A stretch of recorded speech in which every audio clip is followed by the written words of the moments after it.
EPK Capital presents Deep Dive on SBI Life Insurance. Hello everyone, welcome to EPK Capital's Deep Dive video. I am your AI host, Rutvik. In this series, we analyze one company each day based on the Security Analysis by Benjamin Graham. Today, we are going to talk about SBI Life Insurance, SBI Life. The company and its foundation, a story of strong parentage.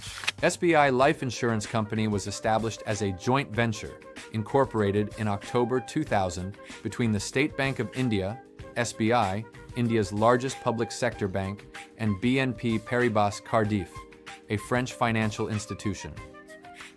This partnership is the cornerstone of the company's competitive advantage.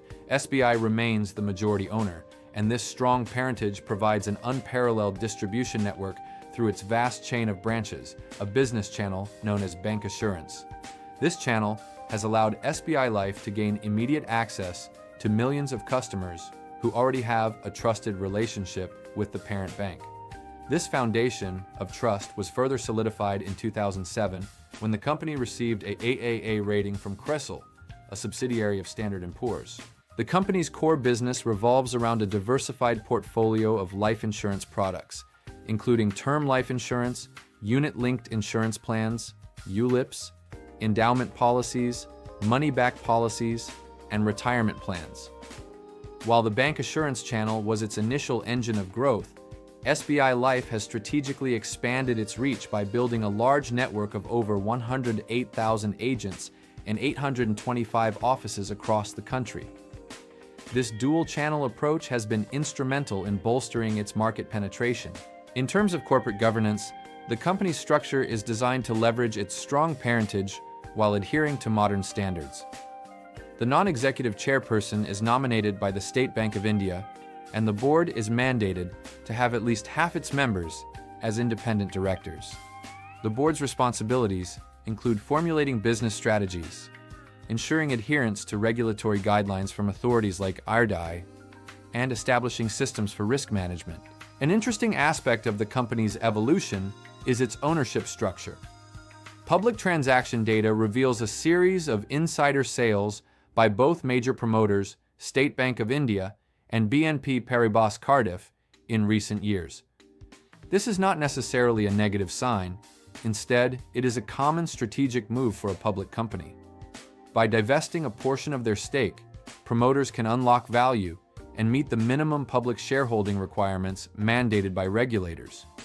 This change in ownership dynamic indicates a transition from a privately held joint venture to a mature, publicly traded entity, with the promoter's financial interests evolving from a dominant majority to a more balanced, long-term commitment. A decade in review, the financial story of SBI Life. The financial history of SBI Life reveals a consistent and impressive growth trajectory. The company has demonstrated robust top-line performance, with its sales, representing premium income, growing from R17,258 crore in fiscal year 2014 to a massive R116,988 crore in fiscal year 2025, with a trailing 12 months TTM value of R121,231 crore. This represents an average annual revenue growth rate of 16.6% over the past decade, a rate that is notably higher than the industry average. This strong growth has been primarily fueled by traction in individual new business premium collections. In terms of profitability, the company has also shown a healthy and consistent increase in its net profit. Over the same period, net profit has grown from R728 crore to a TTM value of Rs2,488 crore, corresponding to a rise in earnings per share, EPS, from R728 to Rs2483. A deeper look at the earnings performance reveals a compelling trend. The company's earnings growth has accelerated significantly, with the past year's growth of 22.4% far exceeding its 5-year average of 12.4%. This growth has also outpaced the broader insurance industry, which saw its earnings grow at a lower rate. A more detailed examination of the company's financial statements, particularly its quarterly results, reveals a key characteristic of its business model. While premium income grows consistently, the company's operating profit often remains small and can even turn negative in some quarters. A significant portion of its reported net profit is derived from other income, which primarily consists of investment gains. This structure implies that the company's profitability is not solely reliant on its core underwriting business, but also on its success in managing its investment portfolio. This reliance on non-core income, while a common practice for insurers, can introduce an element of volatility to earnings that investors should be aware of, as investment returns are less predictable than steady premium collections. Beyond the top and bottom lines, the company maintains strong financial health. It is notably debt-free, which is a significant positive for a financial institution. Its return on equity, ROE, stands at 13.9%, which is well above the industry average of 9.5%, indicating efficient use of shareholder capital. Its net profit margins have also improved, currently at 2.1% compared to 1.5% in the previous year. The company's robust and accelerating growth has not gone unnoticed by the market. The stock trades at a high valuation with a price-to-earnings (PE) ratio of 73.74 and a price-to-book (PB) ratio of 10.93. This high valuation is a direct consequence of the company's strong growth prospects and is the core of the market's bullish sentiment. The market appears willing to pay a premium for a company that is not only a leader in its industry, but is also growing demonstrably faster than its peers. Valuation unpacked, applying the Benjamin Graham lens. For a conservative investor, a traditional valuation method like the Benjamin Graham number can be a useful starting point. As outlined in Graham's classic work, The Intelligent Investor, this method provides a simple way to estimate a stock's intrinsic value for a defensive investor. The formula is based on the assumption that the price-to-earnings ratio should not exceed 15 and the price-to-book ratio should not exceed 1.5. Plugging these values into the formula yields a Graham number of approximately R289.47. Comparing this number to the current market price of around Rs1830, the stock appears to be significantly overvalued from this specific perspective. However, this is where a nuanced understanding becomes critical. The Benjamin Graham number is a conservative model that explicitly states it is not applicable to companies with high growth rates or volatile earnings. A company like SBILIFE, which is not only in a high growth sector, but also demonstrating accelerating earnings growth, is a textbook example of a business for which this traditional model is unsuitable. The true value of this exercise is not in the number itself, but in illustrating the model's limitations and why a more forward-looking or growth-oriented valuation methodology is required for a modern, fast-growing company. The investment case, a balanced look at pros and cons. Strong parentage and distribution network. The joint venture with the State Bank of India provides a powerful and enduring competitive advantage. The access to SBI's massive bancassurance network is a key catalyst for business momentum and market penetration, a channel that would be nearly impossible for a new entrant to replicate. Market leadership and robust growth. SBI Life is the market leader among private life insurers in India, holding a 10.77% market share in new business premiums. This leadership position is supported by robust and accelerating growth in both revenues and earnings, consistently outpacing industry peers. Healthy financials. The company is fundamentally sound.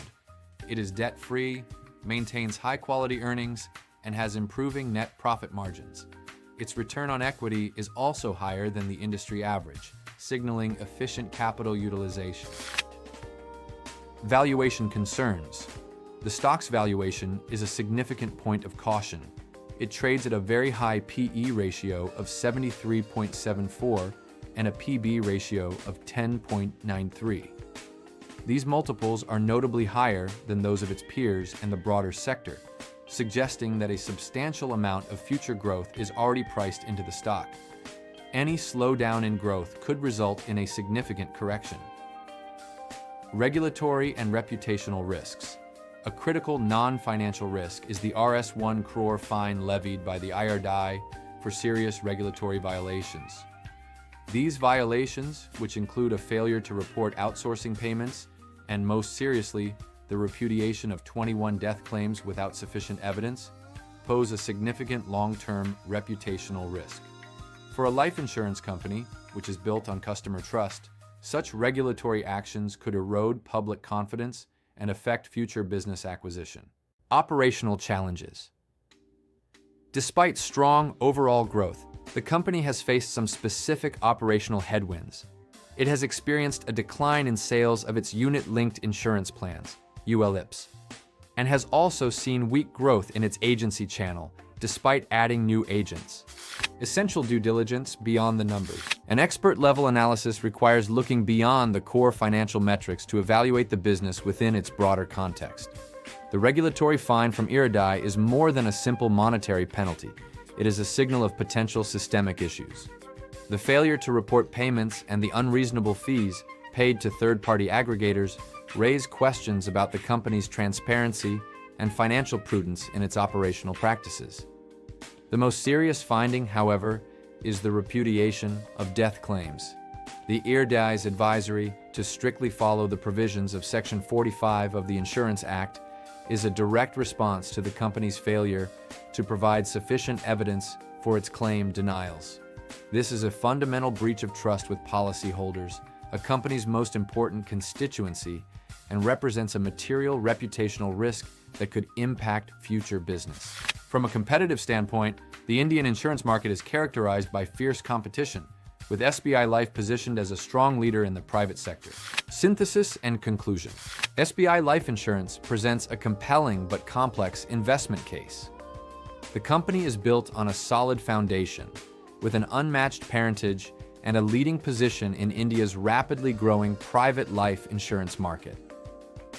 Its financial performance has been robust, with a history of consistent premium and earnings growth that has recently accelerated, outperforming its peers. The company is financially sound, characterized by a debt-free balance sheet and an efficient use of capital. However, these strengths must be balanced against significant risks. The stock's valuation is notably high, with a PE multiple that suggests a considerable amount of future growth is already factored into its price. Furthermore, the short-term technical indicators show signs of a downtrend, signaling potential volatility. Most critically, the regulatory fines and advisories from IRDAI point to serious governance and operational risks that could erode the company's most valuable asset, public trust. In conclusion, SBI Life is a high-quality business with a long runway for growth in a fundamentally strong sector. The decision to invest hinges on an investor's personal risk tolerance and conviction. The core question is whether the company's strong fundamentals and future growth potential are sufficient to justify its expensive valuation and the non-financial risks revealed by the recent regulatory scrutiny. And that's all we had for this video. Thanks for watching. If you found this video valuable, please hit the like button, subscribe to our channel, and let us know in the comments which company you'd like us to analyze next. Just a quick reminder that this video is for educational purpose only and should not be taken as financial advice. For your personal financial advice, kindly get in touch with us on details in description, or you can connect with your financial advisor.